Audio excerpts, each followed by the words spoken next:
I was asked to have a presentation about something that is very seldom, because I'm the founder of a company with meanwhile 60 employees that is based on a European project. So there is one successful European project that was in the end really fulfilling what we promised. So it is as a chance of one by million or 1 to million, I think, one possible that the exploitation plan is true. So, but I will not show you how it works, because actually I think everyone should do it on his own to start his company. I just wanted to show you a little bit about the company, give you maybe an idea how it might be possible to develop or arrange a company out of a European project. So I started at Fraunhofer. Maybe you know Fraunhofer in Germany. It's a big research center. We're doing applied research. Actually, I did building physics, and I will not talk about this today, but I'm really still a sustainability guy, and I'm still sick of what we're doing in the moment concerning sustainability, because we're all from the energy sector, I would say. And as soon as we start to talk about quality, we finally arrived in sustainability. Until now, we only talk about quantities because we are engineers and we want to measure everything. And actually, for me, if it's BREEAM, DGNB or LEED, it's not a sustainability tool, it's an energy tool with some sustainability criteria. Because if you make an analysis of BREEAM or DGNB and you look how many percent the U value accounts to the whole system, you must say it's not sustainability, it's energy. So, yeah.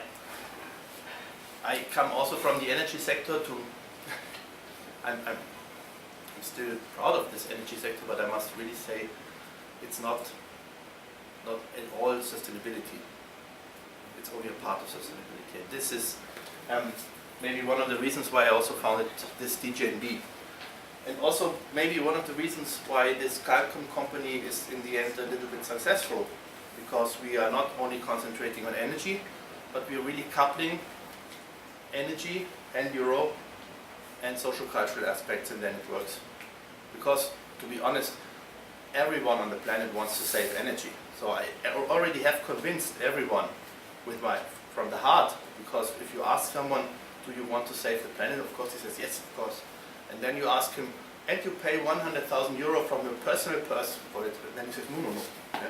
So you have to convince the purse and not the heart. And so you have to talk about the euro when you talk about energy. And so at least we have to couple the euro and the kilowatt hour. And I think that's actually what we do at Calcom. So we couple it, and fortunately our employee or our customers are happy with this.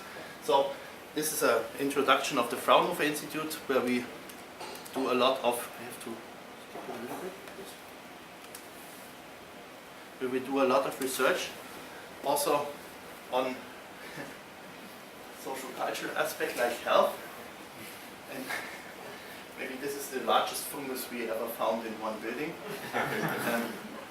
We sold it to Amsterdam because of the glue and the fungus together. It was one of the best drugs you could ever smoke. Actually, what we do, we look at lifespan evaluation, and this is also the reason, or what we did when we had this project I was asked to talk about a little bit.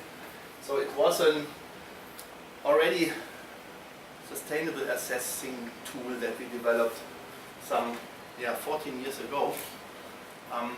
The name Epicure stands for Energy Performance, this is ecology, Indoor Environment Quality, IQ, Social Cultural Aspects, and the R is the reason why we are earning money, it's refurbishment.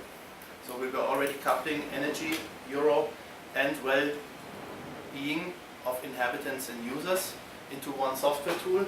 And after I developed this at Fraunhofer Institute, my bosses gave me the chance to start a spin-off company. And so I started alone, and yeah, meanwhile, it is quite successful. It's, I cannot see this slide properly. I think now, okay. I think that's the most important thing. Meanwhile, with this software to easily assess building stock, we did 140 million square meters, and so it's a database in our office with 140 million square meters of cross-floor area of building stock. And I think this is the big gem that we have. So if you compare, I think there is no other database in Europe about existing building stock that gives you information about the energy performance and the degradation state. And actually, it took around 10 years or 14 years meanwhile, yeah, to fill this database, but it really came out of a European project. We simply had it, when the project was over, it was ready, the software, but ready means we had a better version. And then it took us another 2 years to fill up the database and make it really marketable, and then we started to sell. In the beginning it was horrible. I had always the fear that I could not pay my hotel room because my visa was always blocked by the bank. But nowadays it's getting better, and we are doing 60 employees and around 5.5 million revenue, so it's working. And maybe the reason why it's working, and that's actually what I wanted to really tell you, because to talk about a successful company, it's boring, I think. I wanted to give a little bit a wake-up call. And this will be fast, but maybe it will help you, because I already blamed sustainability, so I lost all the friends here around that like sustainability, so I go on to lose friends now. And I'm gonna offend you. Who's an architect in this room? Cool. You will be offended several times. I'm married to one, so I'm still married to one. We're doing only existing building stock. We have 140 million square meters because people paid us to do it. And the reason why they paid us, I will show you. Because I think you have to rethink a little bit. And that's actually the business case of our company. So these 7 things are actually the basis of the company. Number 1, philosophy. I'm coming from Munich, so forgive me that I always mention BMW. But I think it's really important. Everyone is talking about cars to make things understandable. I can ask you how much is the consumption of your car per 100 kilometers. You can give me the number. And if I ask you what is the consumption of your building or your apartment you're living in, you cannot give it to me. So we have a problem, an information problem. Who knows the consumption per square meter of his house? Not the calculated one, the real one. But you know the consumption of your car. Shit. And that's the information basis. We're talking about BIM, and you don't even know the consumption of your house. Shame on you. So the first thing, I stole it from a guy from the car industry, but I really like it. Why are we actually building cars together and buildings against each other? If you're looking at the building side, there's a constant fight. You start a building project already introducing lawyers. This doesn't happen in the building, in the car manufacturing sector. So the first thing we really have to think about is what is going on, at least in Germany, but I think it's all over Europe, that the fighting starts from the beginning. And that's not a good way to start. Yeah. The second problem, we're talking about existing building stock. Education problem. We are concentrating on 98% of the building stock, the existing buildings. But to be honest, what do you learn, or if you're at university, what do you teach? I think you all teach new construction. When people are applying in our company, one guy applied, he was doing his master thesis about Mars settlements. New building, of course, yeah. But yeah, it's a little bit away from practice. And I think this is one of the big problems we're teaching and we're learning. the completely wrong things, because at least in Germany, and I think fortunately all over Europe, we are lucky that we don't have a war. So we have enough buildings. There's nothing destroyed. We have not such an increase in the population. Why the hell do we need so many new buildings? We have to learn to work with existing buildings, but we never learned at school, at university. And that's really a big, big problem. Also at the university I teach, I get nuts to tell all the other professors, come on, we don't need so much CAD stuff. Maybe just teach the people what is the difference of a brick to a limestone, for example. Yeah, they don't learn. So, for me this is the biggest problem. The 3. Yeah, I call it Bim Bam Boria. This is really offensive, I hope. Yeah. Oh. Have you ever done BIM on an existing building? Who has done it?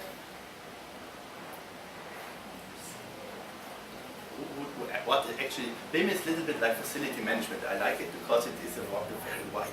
You can stretch this word, and sometimes facility management is only the housekeeper. It's a facility manager, but sometimes it's really a computer system. But maybe BIM ends up the same way, because of course I like BIM. I'm coming from science. I do computer programs. I like software, but I like software at the right moment. And I don't want to have this expectation that and that's coming back from this first example, the education problem. We are all talking about facility management, and now we talk about BIM, and no one is paying for it. If you look the amount of publications and the amount of money paid, it's completely the opposite. So thousands of people talking about facility management, and really who's really doing it in a way they teach at university. That's what we learned. Hey, everything's cool, 3-dimensional BIM. Yeah, we can do everything. We can immediately calculate everything. Super, super cool world. And that's reality. That's all you know from existing buildings, if you're lucky. Normally when we go to the building stock, we find nothing. And in case they say, oh no, yes, we have plans. And oh, show us the plans. Yeah, we have everything, even in CAD. Oh, show us. And then they bring us some discs, and you can forget it, because most of these sketches are from 1905, for example. 2 world wars in between. The building looks completely different, and there's no information at all available. And I think that's what when we talk about and think about BIM, yeah, I simply have to ask you, what's above this ceiling? Let's say we hope it's insulation, huh? Maybe some pipe work. So what do we know? The owner will give us maybe a plan, but he has no plan.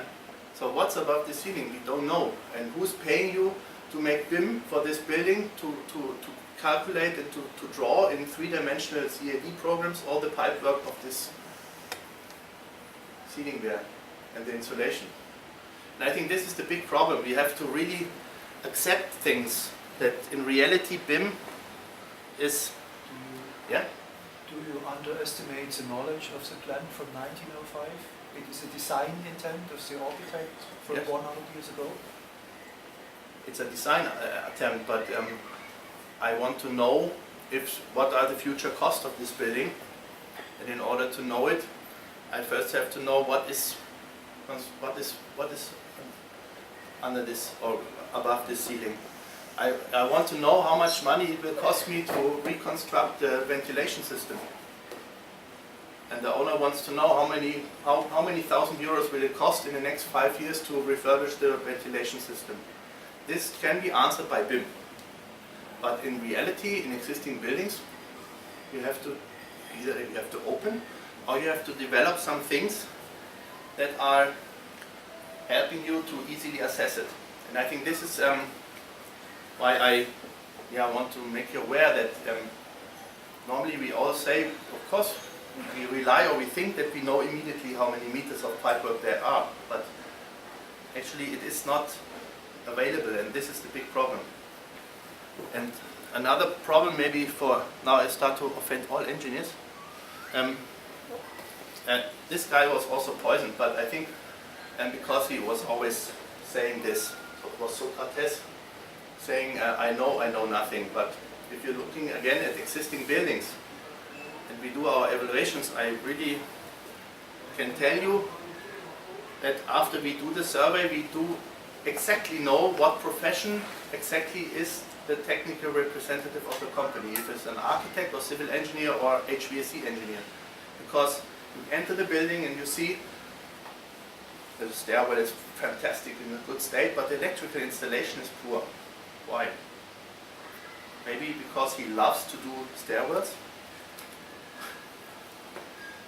You know, and that's our business. We are charged by the owners of big housing stock to tell them what are the future costs and what is the best way to maintain the building stock. That's our problem. And then I meet the people and I know everything about this building. And my simple answer is always, okay, then show me the exact, or tell me the difference between an FE plug for electricity. In the bathroom you have a special, how you call this in English, interruption. You know, when you're doing a shower with a hair dryer on, you have a problem, and therefore you have in your electricity a special plug, interrupter, or how is it called in English? Fault interrupt circuit. So can anyone tell me exactly the functionality of this electrical device? I can't. I'm not an expert at this. I cannot even tell you exactly what is how the ventilation system really functions. I'm not an expert. I'm an expert in building physics. I can talk hours about moisture transport stuff. But I have to accept that I don't know everything about the building. And I think this is the big problem, that we assume that we know everything, and what is happening in reality, normally people are only concentrating on the things they like and they know. And when we go to the building stock, we find out that, yeah, they do exactly what they want and what they like, and they forget about big costs, because they simply are human and say, before I say something wrong, I better say nothing, I better don't look at it. And this is really something we also have to accept when we talk about BIM and everything. We are not the experts. We are experts for parts of the building, but not for the building completely.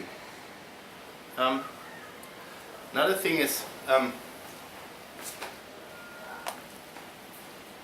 you ask two engineers, what is the thickness of the wall, existing building? And when I get the results from my students, they try to do everything in Excel, and I get sometimes even 6 digits after the comma. Wonderful, super accuracy. And then whom do we trust? You say, okay, this is I like him, he's cool, and this is a boring guy. Not a boring, a lazy one. He doesn't like to calculate. But who's right? Actually, number 2 is for sure right, because if I find only one part of the wall, being a scientist, that is not 365.34 but 365.5, then this is wrong. And I think this is something what we always do. We always claim to be super accurate, and what do we do in the end? We call it expert judgment. And you know what expert judgment is, in my opinion? This is accepting that I don't know any further, or I don't have enough money to really investigate and really measure. And I think this is something, when we also talk about all these European projects, I'm also involved in the moment. Wonderful things here, very detailed calculations in the end, plus 20% or something, just by accident. You know, we have to accept from the beginning that we maybe cannot treat properly with statistics. When you do cost calculations, not so many architects, but when you are doing big building projects, you start to calculate for 2 days how much it will cost to refurbish this big office building. And after 2 days, you even think about the toilet, maybe for 8 weeks do we need this toilet box, or 12 weeks? Let's do 12 weeks. So in the end you end up with 365,890. That's the result of your calculation. And then you say, but the project will come in 3 months. I'm not sure, let's do 420,000. That's reality, that's how people are calculating. But what do? You calculate up to the last dime, to the last cent down, very accurate, because you learned it. You're an engineer. Physics, even worse. I love to be accurate. And what do I do in the end? I feel insecure, statistical, completely horrible. Within 5 seconds I make a decision of plus 20% or plus 15%. And before I was doing calculation very detailed. So this is actually a complete waste of time. And we have to maybe think sometimes about in all our projects what we really do. We go to a very much detailed analysis, and then we show it to our boss, and he anyway doesn't care if it's 100 or 200,000. So maybe this is really one of the most important things, this Pareto principle. I think we all try to get it 105%, but in the end sometimes it's really easier to end up with 20% effort and 80% accuracy. And this is actually exactly why our software program is so successful, and we have these 140 billions, because we don't claim to do it super accurate. We start from the beginning with an inaccuracy. We accept that we know nothing. I think that's easy. And the market, at least I can give you an example. It's my company. We're earning money with this, because we say we don't offer you 100% like all the other big building companies. We offer you 80%, but it costs you only 20% of the cost of the other companies. So they do it because they don't want to spend so much money. Yeah, and now it's up to blame you. Existing building stock. The BMW factory every year produces 100,000 BMWs in Munich, and they claim to say every of these 100,000 BMWs is different when it leaves the factory. Because you can set together blue color, gray seats, radio, whatever, so you can put together. So every BMW is different. And yeah, actually in existing building stock it's the same. Yeah? But what's happening, yeah? We hear it really too often. We say, we cannot compare this building because it's a different building. It's completely different. Yeah. Why do they manage to do it? Also, every BMW is completely different, you say. But in the building sector, no, we cannot compare. I built it, it's a work of art. But in the end, and actually that's when you start to make a system out of it for existing buildings. Every car has a door, window, roof, engine, hopefully. And also every building should have a door. Windows, normally acceptable. There should be some windows, and the roof is at least in North and in Middle Europe really important in winter time. Yeah, and HVAC you need.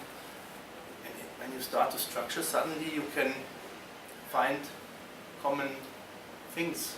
For example, in our software program, we structure a building according to 50 elements, only to reach 90% of all cost. Only 50 elements I need. And to describe it, for example, for a roof, we say a roof normally contains only 7 elements. Every roof has a load-bearing structure, it should hold. Then it has a covering.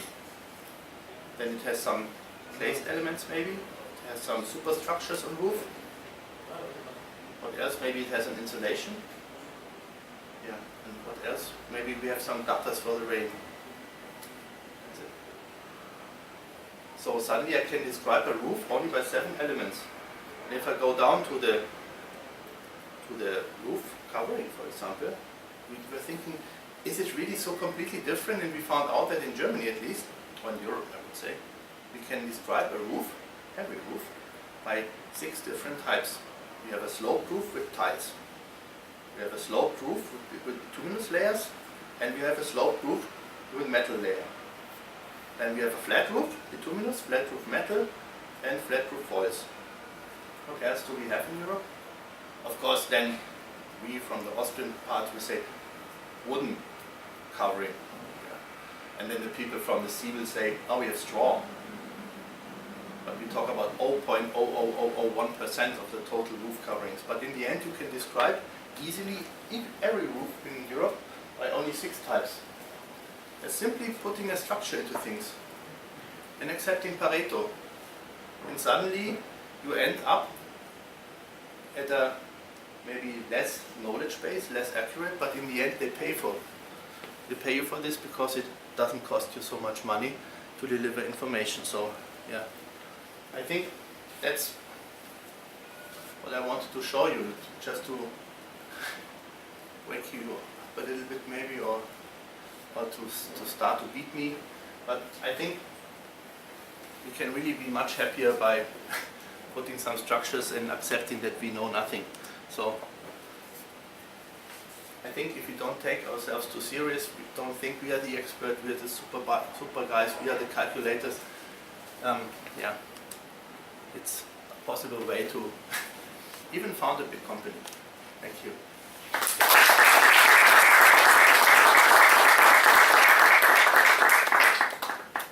Thank you, Christian. So it was offensive enough, I hope. Does anyone have any questions? Are you currently concentrating on the German market, or are you thinking about moving to other countries, or have you done so already? Yeah, we are in the moment moving to other. So in Austria, of course, we are active, but actually Germany, so we are from Munich, so it's almost Austria. But we started in the UK together with BRE. We did our first project it was the Standard Chartered Bank in London.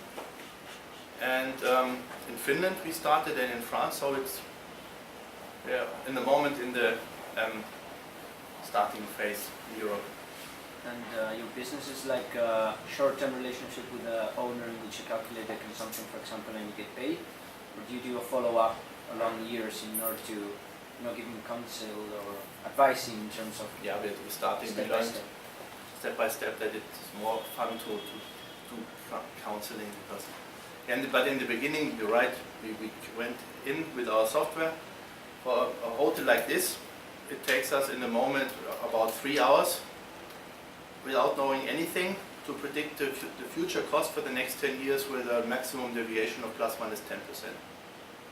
So it takes us only 3 hours by the statistical approach, Pareto and so on, and the structure to say what are the future costs for this hotel, for example.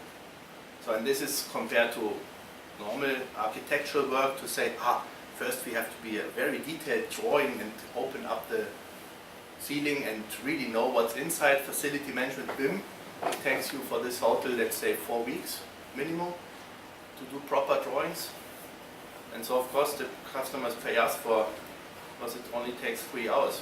So in the end it's simply money. and so this is what we do. So for example, in the moment we are lucky that we do all the German state buildings, so all the army barracks and everything. Along this will be 55 million square meters in addition for this year and next year. But we go on to consult the people, because what I showed you there is also, you have to, in all these technical departments of these big companies, they are still too engineering focused, and we really have to, as I showed you there, to teach sometimes these people to really put some new structures in thinking also. You know, we're talking about life cycle cost, and we have some lifespan tables. Just one example how stupid we are. Yeah? You all use these lifespan tables. The flat roof, lifespan of a flat roof is 30 years around. We all take our tables for our SEA calculation. Yeah? And now, can anyone tell me what is exact the end of a lifespan of a flat roof? If I ask you, everyone will tell a different answer. I would say if the water is dripping in the the room below. Is it one hole or two holes? How much square meters of the bituminous layers must be out of order that the roof is out of order, the flat roof? So what is the meaning? We have our list, we believe in this list, it's a list. Lifespan, flat roof, 30 years. But to be honest, we never ask the question, what is exactly the beginning of the lifespan and what is the end? So someone wrote 30 years, but he never made a definition, what is the beginning, what is the end? And if I don't know the exact beginning, how can I measure? What is the beginning of a flat roof? When the construction is ready? Or is the beginning when the bituminous layer was produced in the factory and then sent to a storage, was lying there for 3 years, and then it was installed. So, what is the beginning and what is the end? And so, and that's what we teach them. Because we calculate LCA and all these eco balance shit. Sorry, but based on values that are simply wrong. Or not wrong, but they fell from heaven. And no one really knows. I was one of the guys to define this list in Germany. So yeah, we had some beers and we said 30 years. Come on, but we even didn't fix the beginning and the end. So this value is not worth anything. And that's what we do consulting for these companies to help them a little bit to make a structure in their process. But I think it's the same for us. When we do this LCA, the transportation energy CO2 consumption is based on values that are simply wrong in the moment. They're still based on lorries from 20 years ago. So the CO2 emission of the lorries is completely different today, but we're still using the old values.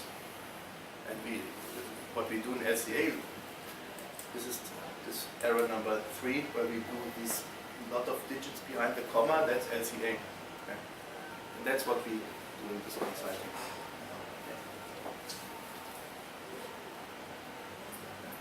I understand the keynote must be provocative. But if we go back to the facilities management sector, possibly we have to be a little bit more serious. There's companies now who have to sign service level agreements with customers. The state of France, I learned this morning, has a goal that public buildings have to produce energy savings of 3% per year. If you have a deviation of 10%, do we take as facility management providers 3 years of risk to lose money? Or so I think we need maybe more precise responses that we can better calculate the risk. Yes. But we also have to be aware that if you ask for a deviation of 3%, actually the error is so high that it's from the beginning it is something you cannot fulfill. That's one of the reasons why we never did, for example, due diligence. Because you promise to do anything, due diligence when you're selling big building stock, you do a due diligence. Within 2 weeks you give exact information what is the degradation of, let's say, 150,000 apartments. So there are companies that do it and they sign it, and that's also, you promise something, and I think you always should stand behind your promise, and that's why I always like to lean back and look at it and say, really, is it, as I described just with the lifespan of a flat roof, we very often take values as serious or too serious, but they are not really trustworthy. And if I hear that in these 3%, okay, you can measure the overall consumption, and then because you were breaking down 2 big buildings, maybe you reach the 3%, but I think you will always find an excuse that it's not 3%, or you will always calculate that it is 3%. Depends what you are planning, but I think 3% is something in energy calculation I would not claim to be more accurate than plus minus 20%.